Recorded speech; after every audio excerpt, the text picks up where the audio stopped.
Malamang ikagagalak ni Sun Tzu ang desisyon ni Trump na pigilan ang pagharang ng Iran sa Strait of Hormuz. Pero nung huling beses na nagpasya ang Iran na isara ang Strait of Hormuz, naglunsad ang Amerika ng isa sa pinakamalalaking operasyong eskortang pandagat mula nung ikalawang digmaang pandigdig. Nilubog ang halos kalahati ng combat fleet ng Iran sa loob lang ng isang hapon.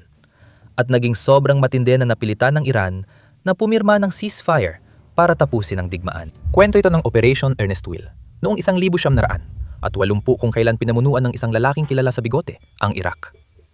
Nakita ni Saddam Hussein na abala ang Iran sa revolusyon at pagbitay ng mga general.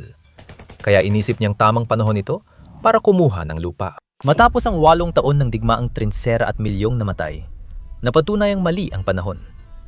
Noong 1984 walang panig ang nanalo sa lupa, kaya nagtuon sila sa pagtarget ng ekonomiya ng bawat isa. Sa gulpo, oil tanker lang ang ibig sabihin. Hindi makapagdala ng langis ang Iraq dahil kinuha ng Iran ang Al-Afwa Peninsula, kaya Kuwait ang nagpadala para sa kanila. Nagdesisyon ng Iran na targetin ang mga tanker ng Kuwait at pinasabog ang mga ito gamit misil. Noong 1986, higit 200 neutral na tanker ang inatik. Noon, 60% ng langis sa mundo ay dumadaan sa Strait of Hormuz, kaya tumaas ang presyo. Dahil dito, may matalinong ginawa ang Kuwait. Inis nila ang Estados Unidos. Noong 1987 pumayag ang US sa plano ng Kuwait na kunin at palitan ng bandila at pangalan ng Amerika ang 11 Kuwaiti tanker. Kung umatake ka sa mga tanker na ito, para mo na ring inatake ang Estados Unidos.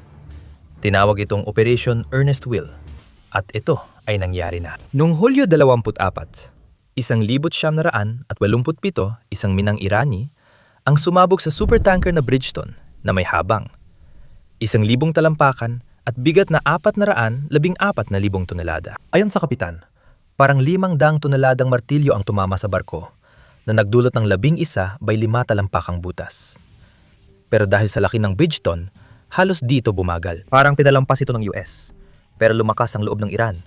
At noong Oktubre, 1987, nagpaputok sila ng mga Silkworm missile mula China sa Kuwait. Tinamaan ang Sea Isle City, isang American tanker na muling nirehistro. 18 ang nasugatan at nabulag ng tuluyan ang Amerikanong kapitan. Iyon na yon. Inaprubahan ni Reagan ang Operation Nimble Archer.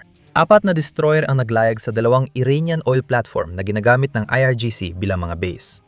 Binigyan ng